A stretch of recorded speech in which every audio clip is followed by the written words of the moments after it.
Friends, welcome back to OET genius info box. ഇന്നത്തെ നമ്മളുടെ വീഡിയോയിൽ നമ്മൾ ഡിസ്കസ് ചെയ്യാൻ പോകുന്നത് OETയുടെ എക്സാമിന് വേണ്ടി പ്രിപ്പയർ ചെയ്യുന്ന കാൻഡിഡേറ്റ്സ് ഇപ്പോൾ എല്ലാവരും തന്നെ മേ ബി 1 മന്ത് അല്ലെങ്കിൽ 2 മന്ത്സ് ഒക്കെ ട്രെയിനിങ് എടുത്തിട്ട് എക്സാമിന് വേണ്ടി അറ്റൻഡ് ചെയ്യാൻ വേണ്ടി പ്രിപ്പയർ ചെയ്യുന്നവരായിരിക്കും. അപ്പോൾ അങ്ങനെ പ്രിപ്പയർ ചെയ്യുമ്പോൾ എക്സാമിന് തൊട്ട് മുൻപുള്ള വീക്ക് എങ്ങനെ എഫക്റ്റീവായിട്ട് സെൽഫായിട്ട് പ്രിപ്പയർ ചെയ്യാം, എന്തൊക്കെ കാര്യങ്ങൾ നമ്മൾ റിവൈസ് ചെയ്യുമ്പോൾ നോട്ട് ചെയ്യണം, അത് ഏതെല്ലാം രീതിയിൽ ഹെൽപ്ഫുൾ ആയിരിക്കും, അങ്ങനെയുള്ള കാര്യങ്ങളൊക്കെയാണ് ഇന്നത്തെ വീഡിയോയിൽ നമ്മൾ ഡിസ്കസ് ചെയ്യാൻ പോകുന്നത്.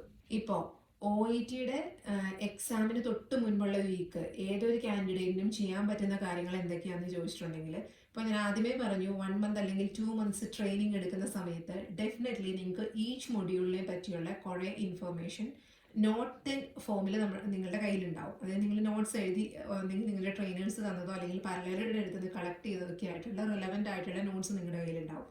അതുപോലെ തന്നെ ഇത്രയും നാൾ കറക്ഷൻ കിട്ടിയതിൻ്റെ ഭാഗമായിട്ട് കുറച്ച് ഇൻഫർമേഷൻ നിങ്ങൾ നോട്ട് ചെയ്തിട്ടുണ്ടാവും. അല്ലെങ്കിൽ നിങ്ങളുടെ ട്രെയിനേഴ്സ് നിങ്ങൾക്ക് പലതരത്തിലുള്ള ഗൈഡ് ലൈൻസ് തന്നിട്ടുണ്ടാവും.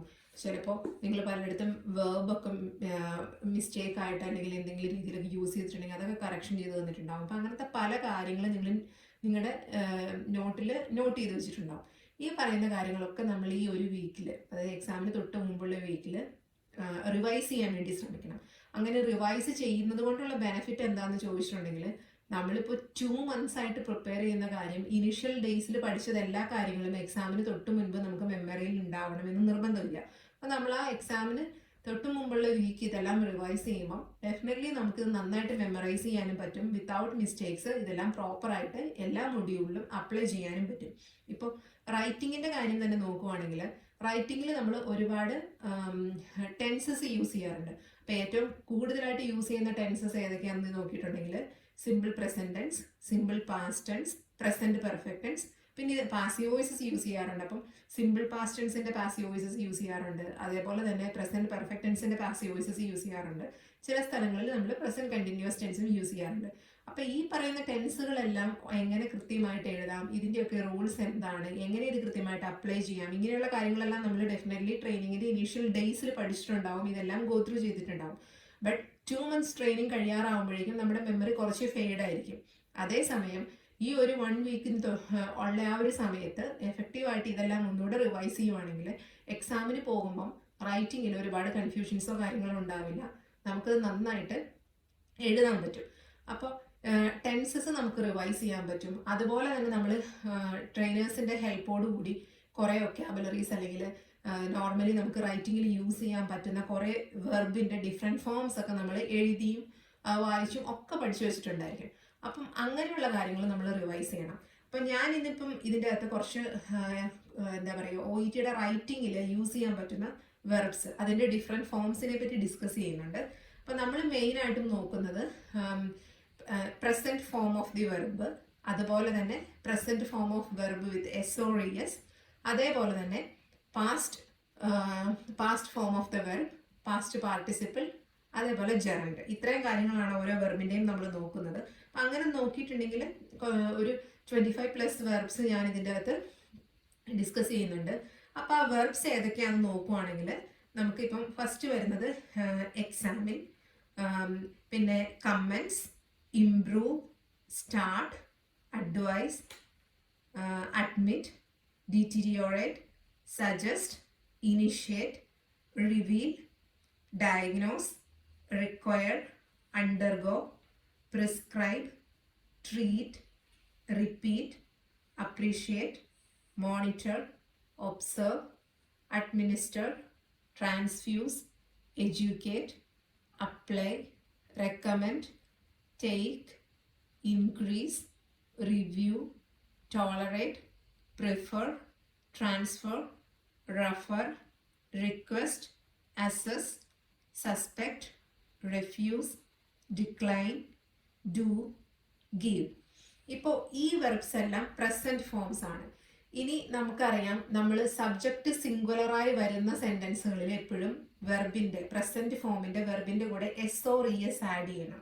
അപ്പോൾ S or E S add ചെയ്യേണ്ട ആവശ്യകത വരുമ്പം ഇതിൻ്റെ അകത്ത് നമ്മൾ മെജോറിറ്റി വെർബുകളിലും നമ്മൾ ഇതിൻ്റെ കൂടെ എസ് ഓർ ഇ എസ് ആവശ്യാനുസരണം ആഡ് ചെയ്യുക. അപ്പോൾ ഞാനിപ്പോൾ ഇത് അടുത്ത ശരിക്കും പറഞ്ഞിട്ടുണ്ടെങ്കിൽ നെക്സ്റ്റ് കോളത്തിൽ അതെന്താണെന്ന് കൊടുത്തിട്ടുണ്ട്. ഇതിലാകെ ഒരു വ്യത്യാസം വരുന്നത് എവിടെയാണെന്ന് ചോദിച്ചിട്ടുണ്ടെങ്കിൽ, നമ്മൾ present form of the verb എന്ന് പറഞ്ഞു ഡു പറഞ്ഞു. അപ്പോൾ നമ്മൾ എസ് ഓർ എസ് ആഡ് ചെയ്യുമ്പോൾ present form of verb with S or S വരുമ്പോൾ ഡസ് ആണ് വരുന്നത്. DOES ഡസ് ആണ് വരുന്നത്. ഇനി അതേപോലെ തന്നെ നമ്മൾ past form of the verbs ഇതേ വെർബ് തന്നെ നോക്കുവാണെങ്കിൽ മെജോറിറ്റിയിലും വരുന്നത് ED ആഡ് ചെയ്യപ്പെടുകയാണ് ചെയ്യുന്നത്.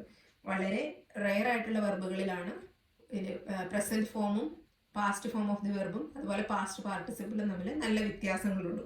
ഇപ്പം ഇതിൽ മെജോറിറ്റിയിലും ED ആഡ് ചെയ്യപ്പെടുകയാണ് ചെയ്യുന്നത്. അപ്പോൾ നമ്മൾ ഇപ്പോൾ പാസ്റ്റ് ഫോം ഓഫ് ദ വെർബിൻ്റെ ആ കോളത്തിൽ എന്താണോ ഇതിൻ്റെ പാസ്റ്റ് ഫോം എന്നുള്ളത് കാണിച്ചിട്ടുണ്ട്. അതേസമയം ഇവിടെ ഗിവ് എന്ന് പറയുന്ന വെർബിൻ്റെ past form of the verb എന്ന് പറയുന്നത് ഗേവ് ആണ്. അതേപോലെ തന്നെ ഡു എന്ന് പറയുന്ന വെർബിൻ്റെ past form of the verb എന്ന് പറയുന്നത് ഡിഡ് ആണ്. എന്നാൽ ബാക്കിയുള്ള എല്ലാ വേർഡ്സുകളുടെയും പിന്നെ ഇവിടെ നമ്മൾ പ്രസന്റ് ഫോം ഓഫ് വെർബിൽ ടേക്ക് പറഞ്ഞിരുന്നു. അപ്പോൾ ടേക്ക് എന്ന് പറയുന്ന വാക്കിന്റെ past form of the verb എന്ന് പറയുന്നത് ടുക്ക് ആണ്. അപ്പം ഇങ്ങനെ ചില വെർബുകളിൽ മാത്രമാണ് ഇതിൻ്റെ അകത്ത് വ്യത്യാസം വരുന്നുള്ളൂ. ബാക്കിയുള്ള മെജോറിറ്റി വെർബുകളിലും ED ചേർക്കുമ്പോൾ നമുക്ക് past form of the verb കിട്ടും. ഇനി past participle of the verb എന്ന് പറയുമ്പം മെജോറിറ്റി കേസുകളിലും പാസ്റ്റ് ഫോം ഓഫ് ദി വെർബിന്റെ കൂടെ ഹാസ് ചേർത്തിട്ടുണ്ടെങ്കിൽ നമുക്ക് പാസ്റ്റ് പാർട്ടിസിപ്പിൾ വരാറുണ്ട്. അതേസമയം എക്സെപ്ഷൻ കേസസ് വരുന്നത് ടേക്ക് എന്ന് പറയുന്ന പ്രസന്റ് ഫോമിന്റെ പാസ്റ്റ് ഫോം നമ്മൾ ഡിസ്കസ് ചെയ്തത് ടുക്കാണ്. അതേപോലെ പാസ്റ്റ് പാർട്ടിസിപ്പിൾ വരുമ്പം അത് ടേക്കൺ ആണ്. ഇനി നമ്മൾ ഡു എന്ന് പറയുന്ന പ്രസന്റ് ഫോം ഓഫ് വെർബ് പറഞ്ഞിരുന്നു. സോ അതിലാണെങ്കിൽ പാസ്റ്റ് ഫോം ഓഫ് ഡു എന്ന് പറയുന്നത് ഡിഡ് ആണ്. ഇനി പാസ്റ്റ് പാർട്ടിസിപ്പിൾ വരുമ്പം അത് ഡൺ ആണ്. ഇനി ഗിവ് എന്ന് പറയുന്ന വേർഡ് നമ്മൾ പ്രസന്റ് ഫോമിൽ ഡിസ്കസ് ചെയ്തൊരു വെർബാണ്. ഗിവിന്റെ പാസ്റ്റ് ഫോം എന്ന് പറയുന്നത് ഗേവ് ആണ്. അതേപോലെ പാസ്റ്റ് പാർട്ടിസിപ്പിൾ എന്ന് പറയുന്നത് ഗിവൺ ആണ്. അപ്പൊ ഇത്രയും മാറ്റങ്ങൾ വരും. പ്ലസ് അതിനു മുൻപ് ഹാസും കൂടെ ചേർത്താലാണ് പാസ്റ്റ് പാർട്ടിസിപ്പിളിന്റെ വെർബ് ഫോം എന്ന് പറഞ്ഞിട്ട് നമുക്ക് പറയാൻ പറ്റുന്നത്. നമ്മൾ normally past participle verb form use ചെയ്യുന്നത് പ്രസന്റ് പെർഫെക്റ്റ് ടെൻസ് അതല്ലെങ്കിൽ പാസ്റ്റ് പെർഫെക്റ്റ് ടെൻസ്. അപ്പൊ പെർഫെക്റ്റ് ടെൻസുകളിലാണ് നമ്മൾ നോർമലി ഇത് യൂസ് ചെയ്യുന്നത്. ബേസിക്കലി ഇവിടെ ഹാസ് പ്ലസ് പാസ്റ്റ് പാർട്ടിസിപ്പിൾ ആണ് കൊടുത്തിരിക്കുന്നത്.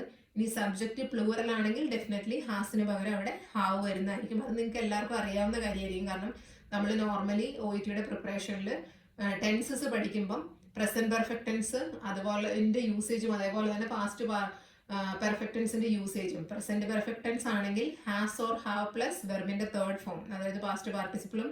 ഇതേ സമയം പാസ്റ്റ് പെർഫെക്റ്റ് ടെൻസ് ആണെങ്കിൽ ഹാഡ് പ്ലസ് വെർബിന്റെ തേർഡ് ഫോമും ആണ്. അത് എല്ലാവർക്കും അറിയാവുന്ന കാര്യമായിരിക്കും. എന്തായാലും ഞാൻ ജസ്റ്റ് ഒന്നുകൂടെ പറഞ്ഞതേ ഉള്ളൂ. ഇനി ഇതേപോലെ തന്നെ നമ്മൾ ഈ ഡിഫറെന്റ് ഫോംസ് ഓഫ് വെർബിൽ അവസാനം ഡിസ്കസ് ചെയ്യപ്പെടുന്ന ഒരു കാര്യമാണ് ജെറൻഡ്, അതായത് വാക്കുകൾ INGയിൽ അവസാനിക്കുന്നു.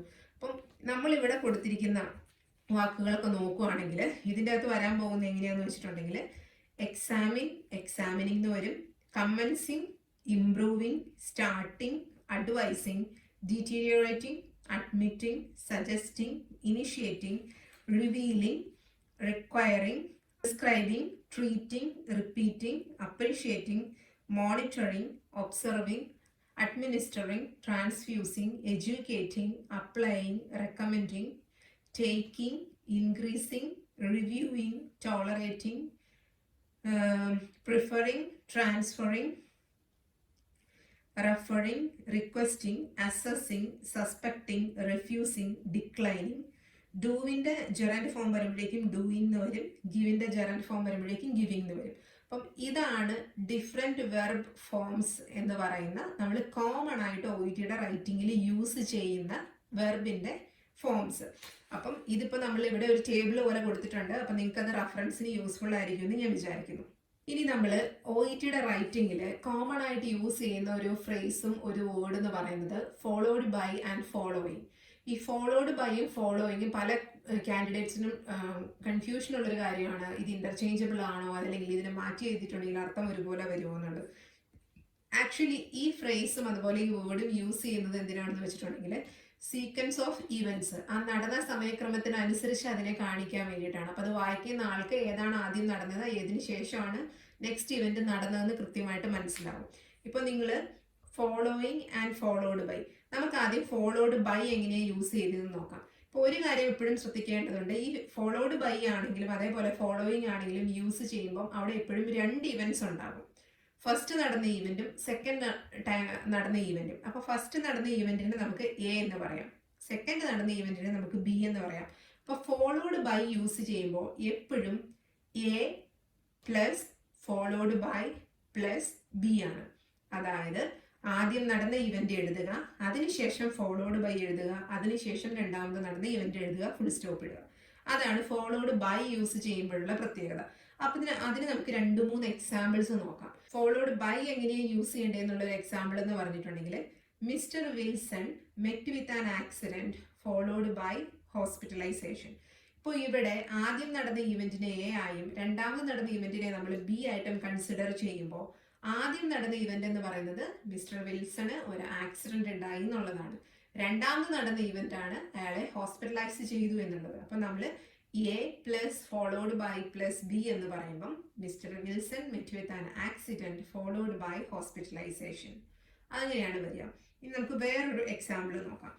ഈ എക്സാമ്പിളിൽ Miss Melissa had headache in the morning followed by blurred vision in the evening. ഇപ്പോൾ മിസ് മെലീസയ്ക്ക് രാവിലെ ഹെഡേക്ക് ഉണ്ടായിരുന്നു, അതിനെ തുടർന്ന് ഈവനിങ് ആയപ്പോഴേക്കും ബ്ലഡ് വിഷനും ഉണ്ടായി. അപ്പോൾ ആദ്യം ഇവിടെ നടന്നതെന്ന് പറഞ്ഞിട്ടുണ്ടെങ്കിൽ മിസ് മെലീസയ്ക്ക് അനുഭവപ്പെട്ടത് ഹെഡേക്ക് ആണ്, അതിനെ തുടർന്ന് ഈവനിങ് ആയപ്പോഴേക്കും ബ്ലഡ് വിഷനായി. ഇനി ഫോളോഡ് ബൈ ഉപയോഗിച്ച് വേറൊരു എക്സാമ്പിൾ ഇപ്പം നമ്മൾ നോക്കുവാണെങ്കിൽ നമുക്ക് പറയാൻ പറ്റുന്ന വേറൊരു കാര്യമാണ്, mister Jacob has undergone an endoscopy followed by surgery. ആദ്യം മിസ്റ്റർ ജേക്കബ് അണ്ടർഗോൺ ചെയ്തത് എന്താണെന്ന് വെച്ചിട്ടുണ്ടെങ്കിൽ എൻഡോസ്കോപ്പിയാണ്. എൻഡോസ്കോപ്പിക്ക് ശേഷം സർജറി ചെയ്തു. അപ്പം mister Jacob has undergone an endoscopy followed by surgery. ഇനി നമുക്ക് ഫോളോയിങ് എന്ന് പറയുന്ന വാക്ക് എങ്ങനെയാണ് ഉപയോഗിക്കുന്നതെന്ന് നോക്കാം. ഫോളോയിങ് എന്ന് പറയുന്ന വാക്ക് ഉപയോഗിക്കുമ്പോഴും ഇതേപോലെ തന്നെയാണ്. അവിടെയും 2 ഇവന്റ്സ് ഉണ്ട്. അപ്പോൾ ഫസ്റ്റ് നടന്നതിന് എ എന്നും സെക്കൻഡ് നടന്നതിന് ബി എന്നും കൺസിഡർ ചെയ്യുമ്പം ഫോളോയിങ് എന്ന് പറയുന്ന വാക്ക് ഉപയോഗിക്കുമ്പോൾ നമ്മൾ ആദ്യം എഴുതേണ്ടത് രണ്ടാമത് നടന്ന ഇവന്റ് ആണ്. അപ്പൊ അവിടെ ആദ്യം വരുന്നത് ബി ആണ്. അപ്പൊ അതെങ്ങനെ ഉപയോഗിക്കാമെന്ന് നോക്കിയാൽ നമുക്ക് ഇങ്ങനെ പറയാം, B plus following plus A. അപ്പോൾ നമുക്ക് അതിൻ്റെ ഒരു എക്സാമ്പിൾ നോക്കുവാണെങ്കിൽ നമുക്കിപ്പം പറയാൻ പറ്റുന്ന എന്താണെന്ന് വെച്ചിട്ടുണ്ടെങ്കിൽ, mister Wilson was hospitalised following an accident. Okay, mister Wilson was hospitalised following an accident. ഇവിടെ രണ്ടാമത് നടന്ന കാര്യമായ ബി ആണ് ആദ്യം എഴുതിയിരിക്കുന്നത്. ആദ്യം നടന്ന കാര്യമായ ആക്സിഡന്റ് എന്നുള്ളത് ഫോളോയിങ്ങിന് ശേഷമാണ് വരുന്നത്. ഇനി അതേപോലെ തന്നെ നമുക്ക് വേറൊരു എക്സാമ്പിൾ നോക്കുവാണെങ്കിൽ മനസ്സിലാകും, miss Melissa reported blood division in the evening following headache in the morning. അപ്പോൾ നമ്മളിവിടെ രണ്ടാമത് നടന്നത് ബ്ലഡ് ഡിവിഷൻ ആണ്, അതാണ് ആദ്യം എഴുതിയിരിക്കുന്നത്. അതിനുശേഷം ആദ്യം നടന്ന കാര്യമായ ഹെഡേക്കിനെ നമ്മൾ ഫോളോയിങ്ങിന് ശേഷമാണ് എഴുതിയിരിക്കുന്നത്. അതാണ് ഇവിടുത്തെ കാര്യം. ഇനി നമ്മൾ ഇപ്പം വേറൊരു എക്സാമ്പിൾ നോക്കുവാണെങ്കിൽ നമുക്ക് പറയാം, mister Jacob underwent A surgery following an endoscopy. അപ്പൊ ഇവിടെ ആദ്യം നടന്നിരിക്കുന്നത് എൻഡോസ്കോപ്പി ചെയ്തു എന്നുള്ളതാണ്. അതെപ്പോഴും ഫോളോയിങ് കഴിഞ്ഞിട്ടാണ് വരിക. രണ്ടാമതാണ് നമ്മൾ സർജറി ചെയ്തിരിക്കുന്നത്. അപ്പൊ അതാണ് ആദ്യം വരിക. അപ്പൊ mister Jacob underwent A surgery following an endoscopy. ഇങ്ങനെയാണ് ഇതിന്റെ ഒരു എക്സാമ്പിൾസ്. ഇപ്പൊ നിങ്ങൾക്ക് ഈ ഫോളോയിങ് എന്ന് പറയുന്ന വാക്ക് എങ്ങനെയാണ് ഉപയോഗിക്കേണ്ടത്, ഫോളോഡ് ബൈ എന്ന് പറയുന്ന ഫ്രേസ് എങ്ങനെയാണ് ഉപയോഗിക്കേണ്ടത് എന്നുള്ളതിനെ പറ്റി ഇപ്പൊ ഡിസ്കസ് ചെയ്തപ്പോൾ എക്സാമ്പിൾസ് വെച്ച് പറഞ്ഞു തന്നപ്പോൾ മനസ്സിലായി കാണുമെന്ന് പ്രതീക്ഷിക്കുന്നു. ഇത് നോർമലി നമ്മൾ ടൈം ലൈനിൽ നടന്ന കാര്യങ്ങൾ, അതായത് ആദ്യം നടന്നത് ഏതാണെന്ന് വായിക്കുന്ന ആൾക്ക് മനസ്സിലാക്കാൻ വേണ്ടിയിട്ട്, കൂടുതൽ ക്ലാരിറ്റി ഉണ്ടാകാൻ വേണ്ടിയിട്ടും 2 കാര്യങ്ങൾ ഒരുമിച്ച് എഴുതാൻ വേണ്ടിയിട്ടും ഒക്കെയാണ് നമ്മൾ ഇത് ഉപയോഗിക്കുന്നത്. അപ്പോൾ ഉപയോഗിക്കുമ്പോൾ ഒരിക്കലും മിസ്റ്റേക്സ് വരുത്താതിരിക്കാൻ വേണ്ടി ശ്രമിക്കാം. മാക്സിമം ഫോക്കസ്ഡ് ആയിട്ട് ഈ പറഞ്ഞ ആദ്യം നടന്നത് രണ്ടാമത് നടന്നുള്ള എ ആൻഡ് ബി എന്നുള്ള ആ ഒരു കാര്യം നമ്മളൊന്ന് മെമ്മറൈസ് ചെയ്യുകയാണെങ്കിൽ മിസ്റ്റേക്സ് ഇല്ലാതെ നമുക്കിത് എഴുതാൻ പറ്റും. അപ്പം നല്ല രീതിയിൽ ഇത് പ്രസന്റ് ചെയ്യാനും പറ്റും. ഓക്കെ, അപ്പൊ നമ്മൾ ഇത്രയും നേരം എന്താ കണ്ടതെന്ന് വെച്ചിട്ടുണ്ടെങ്കിൽ നമ്മൾ മേജറായിട്ടും ഡിസ്കസ് ചെയ്തത് റൈറ്റിങ്ങിലെ കുറച്ച് കാര്യങ്ങളാണ്. അപ്പോൾ ഇനി റൈറ്റിങ്ങിൽ വേറെയും കുറെ കാര്യങ്ങളുണ്ട്. നമ്മൾ ഇപ്പം എക്സാമിന് തൊട്ട് മുമ്പുള്ള വീക്ക് പ്രിപ്പയർ ചെയ്യുമ്പോൾ നമ്മൾ ശ്രദ്ധിക്കേണ്ട കാര്യങ്ങളിൽ മെയിനായിട്ടും റൈറ്റിംഗ് റിലേറ്റഡ് ആയിട്ട് വരുന്ന കാര്യങ്ങളാണ്. നമുക്ക് അലൗ ചെയ്തിരിക്കുന്ന ടൈം ഫ്രെയിമിനുള്ളിൽ നിന്നുകൊണ്ട് നമുക്ക് കിട്ടുന്ന ഓരോ ക്വസ്റ്റ്യൻസും കംപ്ലീറ്റ് ചെയ്യാൻ പറ്റുന്നുണ്ടോ, അതേപോലെ ലാസ്റ്റ് 5 മിനിറ്റ്സ് നമുക്ക് പ്രൂഫ് റീഡിങ്ങിന് വേണ്ടി യൂസ് ചെയ്യാൻ പറ്റുന്നുണ്ടോ? പ്രൂഫ് റീഡിങ് ചെയ്യുമ്പം സെൽഫായിട്ട് ഒരാളുടെ മിസ്റ്റേക്സ് കണ്ടുപിടിക്കാൻ പറ്റുന്നുണ്ടോ? ഈ ഒരു പ്രൂഫ് റീഡിങ്ങിന്റെ ഇവാലുവേഷനിൽ കുറച്ച് മിസ്റ്റേക്സ് എങ്കിലും മാറ്റി അതിനൊക്കെ കറക്റ്റ് ചെയ്യാൻ പറ്റുന്നുണ്ടോ? അതാണ് നമ്മൾ അതിൻ്റെ അകത്ത് മെയിനായിട്ട് നോക്കേണ്ട ഒരു കാര്യം. പിന്നെ റൈറ്റിങ്ങിൽ നമ്മൾ ശ്രദ്ധിക്കേണ്ട കാര്യങ്ങൾ എന്ന് പറഞ്ഞിട്ടുണ്ടെങ്കിൽ, ഇപ്പം 2 മാസത്തെ ട്രെയിനിങ് കഴിഞ്ഞ കുട്ടികൾക്ക് ഡെഫിനറ്റ്ലി കുറേ ലെറ്റേഴ്സ് കറക്ഷൻ കിട്ടിയിട്ടുണ്ടാവും. നമ്മുടെ കറക്ഷൻ കിട്ടിയ ലെറ്റേഴ്സ് എല്ലാം ഒന്ന് എടുത്തു നോക്കുക. അപ്പോൾ നമുക്ക് മനസ്സിലാവും from the beginning till the end of the practice എന്തൊക്കെ മിസ്റ്റേക്സ് ആണ് ഞാൻ വളരെ റിപ്പീറ്റ് ആയിട്ട്, അതായത് വളരെ ഫ്രീക്വന്റ് ആയിട്ട് എൻ്റെ ലെറ്റേഴ്സിൽ വന്നിട്ടുള്ളത്. അത് ഒരുപാട് പ്രാവശ്യം അതിന് കറക്ഷൻസ് കിട്ടിയിട്ടുണ്ടാവും. അതിന്റെ കറക്റ്റ് ആയിട്ടുള്ള കാര്യം നമ്മൾ റീറൈറ്റ് ചെയ്ത ലെറ്ററിൽ ഉണ്ടാവും. അപ്പോൾ അതെല്ലാം ഒന്ന് എടുത്ത് നോക്കുക. അത് ഡെഫിനറ്റ്ലി നമ്മളെ ഹെൽപ്പ് ചെയ്യും.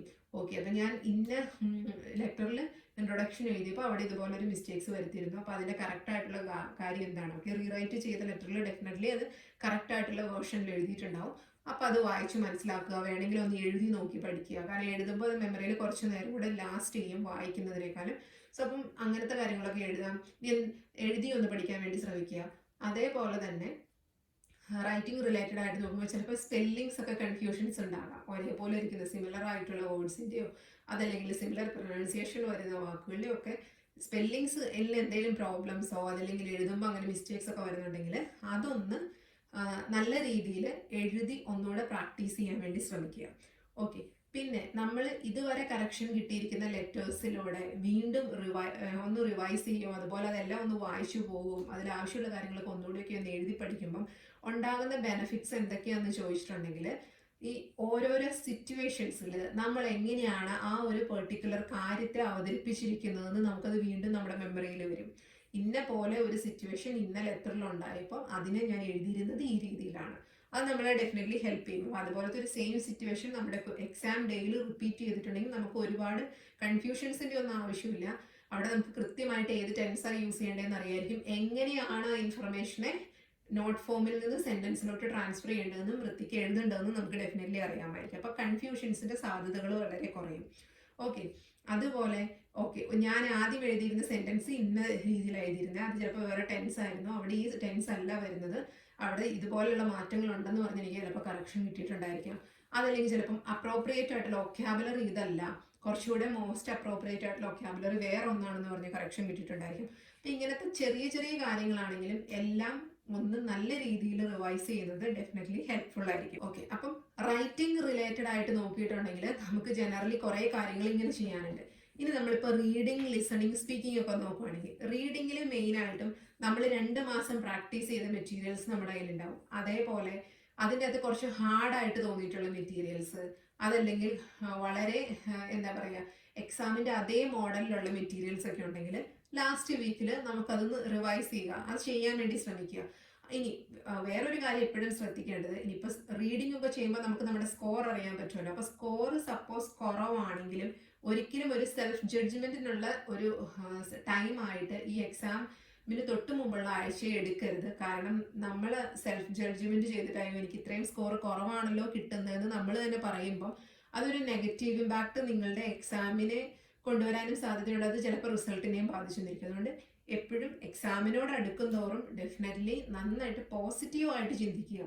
ഞാൻ എഴുതാൻ പോകുന്ന എക്സാം ഡെഫിനറ്റ്ലി എനിക്ക് എളുപ്പമായിരിക്കും, അതെനിക്ക് നല്ല രീതിയിൽ പെർഫോം ചെയ്യാൻ പറ്റും. എനിക്ക് ഓരോരുത്തരുടെയും ആഗ്രഹം എന്ന് പറയുന്നത് 4 മൊഡ്യൂളിലും ബി കിട്ടുക എന്നുള്ളതാണ്. അപ്പോൾ ആ ഓരോരുത്തരുടെയും ഡ്രീം അച്ചീവ് ചെയ്യാൻ പറ്റുമെന്ന് തന്നെ ഉറച്ചു വിശ്വസിക്കുന്നതാണ് എപ്പോഴും നമ്മുടെ ഡ്രീമിലോട്ട് അല്ലെങ്കിൽ നമ്മുടെ ഗോളിലോട്ട് എത്താൻ വേണ്ടി എപ്പോഴും നല്ലത്. ഒരിക്കലും ബാക്കിലോട്ട് തിരിഞ്ഞു നോക്കി എന്താ പറയാ ഇത്രയും നാളും ഞാൻ പ്രാക്ടീസ് ചെയ്തിട്ട് എനിക്ക് ഈ സ്കോർ ആണല്ലോ കിട്ടുന്നത് എന്ന് ചിന്തിക്കാൻ ഒരു അവസരം നമ്മുടെ മനസ്സിന് കൊടുക്കരുത്. കാരണം അത് ഒരുപാട് നെഗറ്റീവ് തോട്ട്സ് കൊണ്ടുവരും. അപ്പം നല്ലപോലെ ചിലപ്പോൾ പിറ്റേ ദിവസം പെർഫോം ചെയ്യാൻ പറ്റിയെന്ന് വരില്ല, അത് എക്സാമിനെ നെഗറ്റീവായിട്ട് ബാധിക്കുകയും ചെയ്യും. അതുകൊണ്ട് തന്നെ ഒരിക്കലും ഒരു സെൽഫ് ജഡ്ജ്മെന്റിനുള്ള വേദിയായിട്ട് ഈ പറയുന്ന ഒരാഴ്ചത്തെ ലാസ്റ്റ് വീക്കിലെ പ്രിപ്പറേഷൻ എടുക്കരുത്. അതിനെ എപ്പോഴും പോസിറ്റീവായിട്ട് കാണുക. എന്നെ കൊണ്ട് ഇത് കഴിയും എന്ന് പറയുന്നതാണ് എപ്പോഴും നമുക്ക് നമ്മുടെ ഗോൾ അച്ചീവ് ചെയ്യാൻ വേണ്ടിയിട്ട് ഹെൽപ്ഫുൾ ആവുക. റീഡിങ്ങിന് ഇപ്പോൾ ഞാൻ ട്രെയിനിങ് കൊടുക്കുമ്പോൾ ഞാൻ കുട്ടികളോട് പറയാറുണ്ട്, നമ്മൾ പുതിയൊരു റീഡിങ് ചെയ്യുമ്പം അതിൽ ഒരുപാട് വാക്കുകൾ നമുക്ക് അറിയില്ലാത്തതുണ്ടാവും. ആ വാക്കുകളെല്ലാം എഴുതി വെച്ചിട്ട് അതിൻ്റെ ഇംഗ്ലീഷ് ടു ഇംഗ്ലീഷ് മീനിങ് നോക്കാൻ ഞാൻ കുട്ടികളോട് പറയാറുള്ള ഒരു കാര്യമാണ്. അവരോട് ഹോംവർക്ക് പോലെ ചെയ്യാൻ പറയാറുണ്ട്. കാരണം ഒരു 2 മന്ത്സിന്റെ ട്രെയിനിങ്ങിന് ശേഷം നോക്കുമ്പോൾ ഡെഫിനറ്റ്ലി മേ ബി 100+ അല്ലെങ്കിൽ ഒരു 200+ വേർഡ്സ് നമ്മുടെ കയ്യിൽ ഉണ്ടാവും. അതിന്റെ ഒക്കെ അർത്ഥവും നമുക്ക് അറിയാമായിരിക്കും. കാരണം നമ്മളത് ഇംഗ്ലീഷ് ടു ഇംഗ്ലീഷ് മീനിങ് നോക്കിയിട്ടുണ്ടെങ്കിൽ ഡെഫിനറ്റ്ലി അതിന്റെ അർത്ഥവും അറിയാമായിരിക്കും. അപ്പം ഈ ലാസ്റ്റ് വീക്ക് പ്രിപ്പറേഷനിൽ നമ്മൾ അങ്ങനെ അത് എഴുതി വെച്ചിട്ടുണ്ടെങ്കിൽ റീഡിങ്ങിൽ നിന്ന് കളക്ട് ചെയ്ത കുറേ വൊക്കാബുലറീസ് അത് എഴുതി വെച്ചിട്ടുണ്ടെങ്കിൽ അത് നമ്മളൊരു ബുക്കിൽ എഴുതി വെക്കാനാണ് ഞാൻ എപ്പോഴും പറയാറ്. അങ്ങനെ അതാണ് കുറച്ചുകൂടെ ഹാൻഡ് യൂസ് ചെയ്യാൻ വേണ്ടിയിട്ട്. സോ നമുക്കത് എന്താ പറയുക, നഷ്ടപ്പെടാനുള്ള സാധ്യതകളും വളരെ കുറവാണ് പേപ്പറിൽ എഴുതി വെക്കുന്നതിൽ. അപ്പം ആ പറയുന്ന വൊക്കാബുലറീസ് ഒന്ന് റിവൈസ് ചെയ്യുക. നിങ്ങൾ ഈ കാണുന്ന വൊക്കാബുലറീസിൽ ഏതെങ്കിലും ഒക്കെ നിങ്ങളുടെ ഒറിജിനൽ എക്സാമിന്റെ റീഡിങ്ങിൽ വരാനും സാധ്യതയുണ്ട്. കാരണം മെഡിക്കൽ പ്രൊഫഷൻ അല്ലെങ്കിൽ ഹെൽത്ത് റിലേറ്റഡ് ആയിട്ടുള്ള ടോപ്പിക്സ് ആണ് നിങ്ങൾക്ക് റീഡിങ്ങിൽ വരിക. സോ എവിടെയെങ്കിലും ഒക്കെ വാക്കുകൾ റിപ്പീറ്റ് ചെയ്യാം, അതിനുള്ള സാധ്യതയുണ്ട്. മാത്രമല്ല നമുക്ക് എത്രമാത്രം അർത്ഥം അറിയാമോ, എത്രമാത്രം വൊക്കാബുലറീസ് കറക്റ്റായിട്ട് അറിയാമോ അത്രയും നല്ലതാണ്. എപ്പോഴും നമുക്ക് റീഡിംഗ് ഒക്കെ ചെയ്യുമ്പം കുറേ കൂടെ എളുപ്പത്തിൽ മനസ്സിലാവാനും വളരെ സ്മൂത്ത് ആയിട്ട് ഫീൽ ചെയ്യാനെന്ന് പറയുന്നത് മാക്സിമം വായിക്കുക, മാക്സിമം നന്നായിട്ട് അർത്ഥങ്ങൾ പഠിക്കുക, അതിന് എപ്പോഴും വായിക്കുന്ന കാര്യങ്ങളെ മനസ്സിലാക്കാൻ ശ്രമിക്കുക. അങ്ങനെയൊക്കെ നമ്മൾ പ്രാക്ടീസ് ചെയ്യുന്നത് ഡെഫിനറ്റ്ലി നല്ലതാണ്. അപ്പം റീഡിങ്ങിന്റെ ഈ ഒരു ലാസ്റ്റ് വീക്ക് പ്രിപ്പറേഷനിൽ റീഡിംഗ് എന്ന് പറയുന്ന മൊഡ്യൂളിനെ എപ്പോഴും പോസിറ്റീവായിട്ട് തന്നെ അപ്രോച്ച് ചെയ്യുക. കിട്ടുന്ന മാർക്കിനെ വെച്ച് സെൽഫ് ജഡ്ജ്മെന്റിന് വേണ്ടി ഒരു കാരണവശാലും നിൽക്കരുത്. അതേസമയം നമുക്ക് റിവൈസ് ചെയ്യാനുള്ള കാര്യങ്ങൾ കൃത്യമായിട്ട് റിവൈസ് ചെയ്യുക എന്നുള്ളതാണ്. പിന്നെ നിങ്ങൾക്ക് ഫ്രണ്ട്സ് ഒക്കെ ഉണ്ടെങ്കിൽ ഫ്രണ്ട്സിൻ്റെ അടുത്ത് അത്യാവശ്യം ഇതൊക്കെ ഷെയർ ചെയ്യാം. പോസിറ്റീവ് ആയിട്ടുള്ള കാര്യങ്ങൾ മാത്രം ലിസൺ ചെയ്യാൻ വേണ്ടി ശ്രമിക്കുക. ഒരിക്കലും നിങ്ങളെ തന്നെ ഡീമോട്ടിവേറ്റ് ചെയ്യുന്ന ഇൻഫർമേഷനോ അതല്ലെങ്കിൽ അഡ്വൈസസോ ഒന്നും ഫ്രണ്ട്സിൻ്റെ അടുത്തു നിന്നാണെങ്കിലും ഫാമിലിയുടെ അടുത്തു നിന്നാണെങ്കിലും എടുക്കാതിരിക്കുക. എക്സാമിന് എപ്പോഴും പോസിറ്റീവായിട്ട് കാണാൻ വേണ്ടി ശ്രമിക്കുക. അപ്പോൾ ജനറലായിട്ട് കുറച്ച് കാര്യങ്ങളൂടെ പറയാനുള്ള എന്തൊക്കെയാണെന്ന് വെച്ചിട്ടുണ്ടെങ്കിൽ, റൈറ്റിങ്ങിൽ ഞാൻ ആദ്യമേ ഡിസ്കസ് ചെയ്ത് പോയ കാര്യങ്ങളാണ്. എന്നാലും റൈറ്റിങ്ങിൽ നിങ്ങൾ ഫൈനൽ ഡേയ്സിൽ നിങ്ങൾ പ്രിപ്പയർ ചെയ്യുമ്പോൾ എപ്പോഴും നിങ്ങൾ എഴുതുന്നത് വളരെ ലെജിബിൾ ആയിരിക്കാൻ വേണ്ടി ശ്രദ്ധിക്കുക. ബിക്കോസ് നിങ്ങൾ എഴുതുന്നത് എക്സാമിനേഴ്സിന് വായിക്കാൻ പറ്റിയില്ലെങ്കിൽ നമ്മൾ എന്തൊക്കെ ഇൻഫർമേഷൻ എഴുതിയെന്ന് പറഞ്ഞാലും അതിൽ ഒരു കാര്യമില്ല. സോ ലെറ്റേഴ്സ് എഴുതുമ്പം അക്ഷരങ്ങൾ ലെറ്റേഴ്സ് എഴുതുമ്പം എപ്പോഴും അത് യൂണിവേഴ്സലി അക്സെപ്റ്റഡ് ആയിട്ടുള്ള വേയിൽ എഴുതാൻ വേണ്ടി ശ്രമിക്കുക. ബിക്കോസ് നമ്മളെ അറിയാത്തൊരു തേർഡ് പേഴ്സൺ ആണ് നമ്മുടെ എക്സാമിനർ. സോ ഫസ്റ്റ് ടൈം നമ്മുടെ ലെറ്റർ വായിക്കുമ്പോൾ ആ പറയുന്ന പേഴ്സണ് അത് എന്താണ് എഴുതിയിരിക്കുന്നതെന്ന് മനസ്സിലാക്കാൻ പറ്റണമെന്ന് നിർബന്ധമില്ല. അതുകൊണ്ട് എപ്പോഴും യൂണിവേഴ്സലി അക്സെപ്റ്റഡ് ആയിട്ടുള്ള വേയിൽ മാത്രം ലെറ്റേഴ്സ് എഴുതുക. ക്യാപിറ്റൽസ് വരേണ്ടടുത്ത് ക്യാപിറ്റൽസ്, സ്മോൾ ലെറ്റർ വരേണ്ടടുത്ത് സ്മോൾ ലെറ്റർ, അതങ്ങനെ തന്നെ എഴുതുക. പങ്ക്ച്വേഷൻസ് കറക്റ്റായിട്ട് യൂസ് ചെയ്യുക. സ്പെല്ലിംഗ് മിസ്റ്റേക്സ് മാക്സിമം അവോയ്ഡ് ചെയ്യാൻ ശ്രമിക്കുക. പിന്നെ എല്ലാവർക്കും ഇന്നത്തെ ഈ ഒരു സമയത്ത് അറിയാവുന്ന കാര്യമാണ് 6 ക്രൈറ്റീരിയാസ് ഓഫ് റൈറ്റിംഗ് ഇവാലുവേഷൻ. അത് ഒന്നുകൂടെ ഒന്ന് വായിച്ചിട്ട് പോവുക. അത് വായിക്കുമ്പോൾ തന്നെ നിങ്ങൾക്ക് കൃത്യമായ ഒരു ഐഡിയ ഉണ്ടാവും റൈറ്റിങ്ങിലൂടെ എന്താണ് OET ഉദ്ദേശിക്കുന്നത്. അപ്പോൾ ആ ഒരു 6 ക്രൈറ്റീരിയാസ് ഓഫ് റൈറ്റിംഗ് ഇവാലുവേഷൻ എന്ന് പറയുന്നത് OETയുടെ ഒഫീഷ്യൽ വെബ്സൈറ്റിലുള്ള കാര്യമാണ്. ഒരുപാട് വീഡിയോസിൽ ഡിസ്കസ് ചെയ്തിട്ടുള്ള കാര്യമാണ്. സോ അതൊന്ന് ജസ്റ്റ് വാച്ച് ചെയ്തിട്ട് പോവുക അല്ലെങ്കിൽ വായിച്ചിട്ട് പോവുക. അപ്പം അതിൻ്റെ അകത്ത് നമ്മുടെ പറയുന്ന കാര്യങ്ങൾ കണ്ടന്റിനെ പറ്റി, കൺസൈസിനെ പറ്റി, അങ്ങനെ എന്താ പറയുക, ക്ലാരിറ്റിയെ പറ്റി, ഓർഗനൈസേഷനെ പറ്റി, ലാംഗ്വേജിനെ പറ്റി എല്ലാവരും മെൻഷൻ ചെയ്യുന്നുണ്ട്. അപ്പോൾ അത് കൃത്യമായ ഒരു ഐഡിയ ഓരോ കാൻഡിഡേറ്റിനും ഉണ്ടാവണം. അത് ഒരുപാട് ഹെൽപ്ഫുൾ ആണ്. അപ്പോൾ റൈറ്റിങ്ങിൽ എന്താണ് വേണ്ടത് എന്താണ് വേണ്ടാത്തതെന്ന് നമുക്ക് ആ ഒരു 6 ക്രൈറ്റീരിയാസിൽ നിന്ന് തന്നെ മനസ്സിലാക്കാവുന്ന കാര്യമുള്ളൂ. അപ്പോൾ അത് ശ്രദ്ധിക്കുക. പിന്നെ ജനറൽ ആയിട്ട് എക്സാമിന് പോകുന്നതിന് ഫ്രീ ഹാൻഡ് ആയിട്ട് കൊണ്ടുപോകേണ്ട സാധനങ്ങൾ, ഇപ്പോൾ നമ്മൾ 2HB പെൻസിൽസ് ആണ് യൂസ് ചെയ്യുന്നത്, അത് ഇറേസേഴ്സ്, ഏതാ ഐഡന്റിറ്റി പ്രൂഫാണോ നിങ്ങൾ യൂസ് ചെയ്യുന്നത് ആ ഐഡന്റിറ്റി പ്രൂഫ് ഇതെല്ലാം ഫ്രീ ഹാൻഡ് ആയിട്ട് എടുത്തു വെക്കുക. അപ്പോൾ എവിടെയാണോ നിങ്ങളുടെ എക്സാം സെൻറ്റർ അവിടെ എപ്പോഴും അഡ്വാൻസ് ആയിട്ട് റീച്ച് ആവാൻ വേണ്ടി, ഇപ്പം ഹാഫ് ആൻ അവറെങ്കിലും അഡ്വാൻസ് ആയിട്ട് റീച്ച് ആവാൻ വേണ്ടി മാക്സിമം ട്രൈ ചെയ്യുക. ലാസ്റ്റ് മിനിറ്റ് ടെൻഷൻസ് മാക്സിമം ഒഴിവാക്കുന്നതാണ് എപ്പോഴും പീസ്ഫുൾ ആയിട്ട് ഒരു എക്സാം അറ്റൻഡ് ചെയ്യുന്നത്. ഇപ്പോൾ OET എന്ന് മാത്രമല്ല ഏതൊരു എക്സാം ആണെങ്കിലും അറ്റൻഡ് ചെയ്യാൻ നല്ലത്. അതുകൊണ്ട് എപ്പോഴും ഇപ്പോൾ എക്സാമിന് തൊട്ട് മുമ്പുള്ള ദിവസം നമ്മൾ ഈ പറയുന്ന എല്ലാ പ്രിപ്പറേഷൻസും ഓവർ ആയിരിക്കണം. നമ്മൾക്ക് കൊണ്ടുപോകേണ്ട സാധനങ്ങൾ, അവിടെ ചെന്നിട്ട് നമ്മൾ ഫേസ് ചെയ്യാൻ പോകുന്ന കാര്യങ്ങൾ, എല്ലാം നമ്മൾ മെൻ്റലി ആൻഡ് ഫിസിക്കലി പ്രിപ്പയർഡ് ആയിരിക്കണം.